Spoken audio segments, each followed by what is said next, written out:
These are our favorite games that we played in May.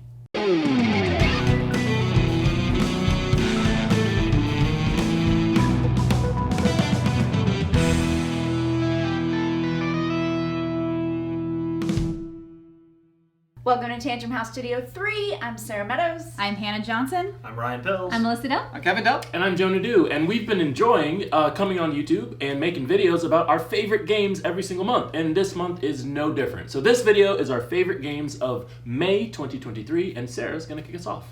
My favorite game this month was Books of Time from Board and Dice. Yeah, I'm jumping in because this is also mine, so we're going to kind of do it together. So this game, you are crafting books. So you have actual little...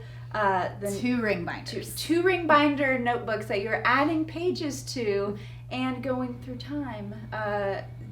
The books have different discoveries and Travel and things in time. So why do you like it? Why do I like it? It is a resource management game that also has the timing mechanism of which action do you want to take. There's on your turn you just do one thing, and then you also get a bonus from the lectern the chronicle on the lectern. So that changes every round. You get something extra each time if you can afford it or have the things that are necessary to do it. And I like the choices of, I have 3 books open. There's 3 sets of something I could do on my turn, or I can move up tracks on the main board. I can gain more pages. I like the choices in the game. Oh yeah. So I mean, I'm our board game librarian, so anything to do with books or writing books or creating any sort of library or my own tomes, I'm going to absolutely love that theme.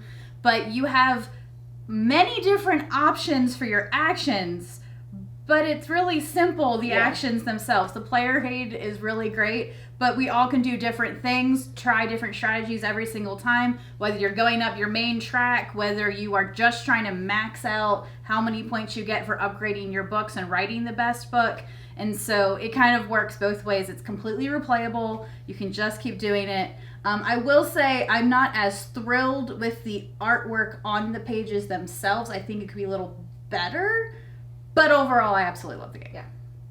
So this one's also my favorite, but I'm going to talk about a second favorite when it gets to my turn. Okay.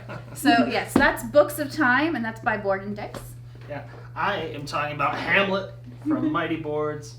In this one, you've got, I think you just start out with a donkey and it's not a villager. Worker, a meeple. person. A Hamleter. A Hamleter. Yeah. Love it. So you are trying to collect additional villagers and donkeys in order to take actions and move resources around the map. You are expanding the map by putting these little irregular polygons. Some of them are hexagonal, and some of them are triangles, and some of them are just bizarre. And so you're going to have some gaps. That kind of bothered me because I don't like gaps. But I did enjoy the actions presented to me. I also felt like the game might have been too short because I was enjoying it. And I also felt like I was doing a lot better than I did because I came in last. But overall, I had a lot of fun, and I would recommend you try it out. It's called Hamlet, so check it out. We talked about it a little bit more in our Saturday morning board game show if you want to check out that video. And Melissa, what's yours? All right, so my second favorite behind Books of Time that I played in the month of May is Glom from Indie Boards and Cards. And this is a word game, a writing game. Basically what's going to happen is there's going to be a familiar phrase like, my dog ate my homework, or money doesn't grow on trees. Then you flip a card that's going to give a rule. The rules may say what you write when you paraphrase this phrase has to have an even number of words, or your words can only use one vowel, or they must have double consonants, or something like that. There's going to be a rule, and then you're going to flip another card that gives you a goal. So basically, whoever achieves the goal will win that round. The goal might be something like have the most vowels, or pick a letter and have that most of that letter. Have the most of a repeating letter. All sorts of things. I'm a writer. Yes. Yes, you are. Thoroughly. Very good at this game. Absolutely, yes. I had no chance. So it was something like, what was the dog one? My dog ate my homework. Yeah. And the rule was it had to be like an even number or something like that. And then Pick a letter. The letter with the most. And so I did something along the lines of puppy appetite appropriated the appointed pages or something like that. She should have done like paperwork or something like that. Papers would have been better More than P's. pages. Yeah. More P's. But isn't that crazy? I wouldn't have been able to think that. No. many. Yeah, I'm gonna lose if I play that. Yeah, Melissa, same. You can play with me. I did bad. There we go. So I think I'm going to take this to work and use it as a writing exercise with the writers under me. And I just thoroughly enjoyed trying to rephrase things with the rules and try to get This the was most definitely a Melissa game. My favorite of the month is Books of Time, but I knew everyone was choosing Books of Time, so I picked a second favorite as well. One thing I do like about Books of Time, which has been mentioned, is going up the tracks and choosing what tracks to go up. I really do like that in the game Books of Time. My second favorite is Stranger Things. This is season 1. Upside Down. Upside Down. No. By Simon. This is season 1 and season 2, so there's basically 2 games in the box that can be played multiple times. It's a fully co-op game. Everyone's basically playing a character in the Stranger Things Universe. universe. What character did you pick? I played this multiple times already. I played Dustin, I played Lucas, Nancy. Nancy. I played Nancy. I played Mike. Yeah. So they all have special powers, which is really cool. And on your turn, you're moving, taking actions at different locations. Season 1, just like in the TV series, you're trying to save Will. That's the point of the game. You win if you save Will. You lose if you don't. And you lose if you do. There's lots of other ways of losing. We've lost this a lot. Lots of times. I would say this is built for like a retail version game, and I would say it's a very difficult game to win. And you would think retail versions you want it to be like a little bit easier. Like you probably win like 70% of the time. You win probably 30% of the time. Yeah. So it is designed by Rob Davio. Very easy to play, but very hard to win. Tight, very tight. Very tight. Thank you. That's the word I'm trying to think of. Thank you, Melissa. Tight. And but it's enjoyable. Melissa and I were talking about this in the car. Very puzzly. How what you're going to try to do to make sure that you're working together to accomplish the goals. I think probably when we do a playthrough of the game, live playthrough, maybe coming up this week, maybe next week, we'll probably try season 2 because a lot of people are showing season 1 off, so we'll probably show season 2 off, which gives a little bit more. I'm excited to try this. I haven't gotten to try it yet. It's on my list.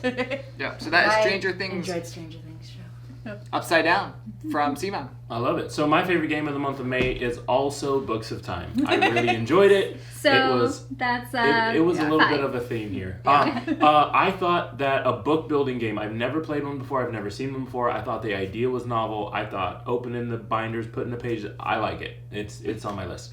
Full disclosure, I have not played Hamlet, although I've seen Hamlet being played, even maybe as far as 2 years back at Mighty Boards at one of the game conventions, right? And so I actually do think that I like that game, but I just haven't played it yet. So that one might be up there. But the game that I chose for the month of May is Dog Park. So I know this game has been out just for a little bit of time, if I'm not mistaken. And they've got an expansion coming out very soon, which I'm very eager to try. But this is from Birdwood Games. And if you have not played this game before, it has... Man, it's got a lot of Wingspan vibes, if you guys know what that means. So you've got lots of dogs, lots of well-drawn pictures of dogs. That's not really my thing, but the game is pretty. Yeah. You've got game trays in the box, which is really helpful. I like that. If you're going to make it really nice and easy to put away, you're probably going to get a little bit of a higher score for me.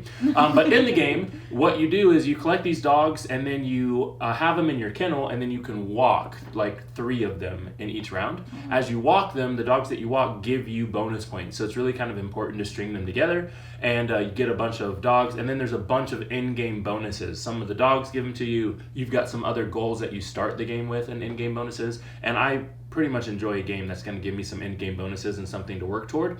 The only thing that I don't love about this particular game is that you only ever see 8 dogs in your kennel. You'll only ever get 8 in a round of the game. Mm-hmm.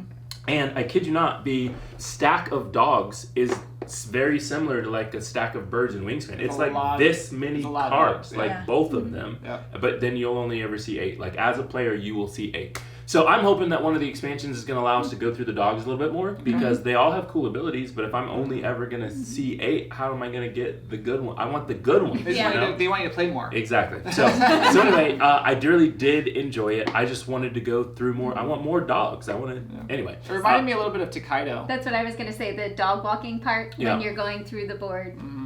Right. I'm no good at the dog walking part because I want benefits. You want to get and slow. if you're the last person out of the park, you end up like losing points. And but I want stuff like stop going so fast. I want people are walking their dogs. Yeah, they're like, I'll take this and I'm out. And I'm like, oh boy, I'm trying to walk a little. You're trying to enjoy your time in the park. Yeah, I'm trying to enjoy my time in the park. So that was my favorite game of the month. My second favorite game of the month of May. I just wanted to pick a different one from Books of Time, like a few of us did. We all came today saying, "Oh, we have to pick a second favorite because everyone's picking." So we all sort of had that same mind frame that we were all going to pick Books of Time. Yeah. So. Thank you for actually picking Books of Time. I was like, I'm sticking with it. Nope. So Ryan, why didn't you pick Books of Time? Because it's going to be my June game. Ooh. Ryan hasn't played it yet. There you go. Well, thank you so much for joining us. We would love to hear what your favorite game that you played in May. Let us know down in the comments. And it doesn't have to be brand new. Most of the games I played this month have been released in the last probably 6-7 years ago. Yeah, and if you've played any of these, do they rise to the top as one of your favorites? Thank you so much, and be sure to like and subscribe.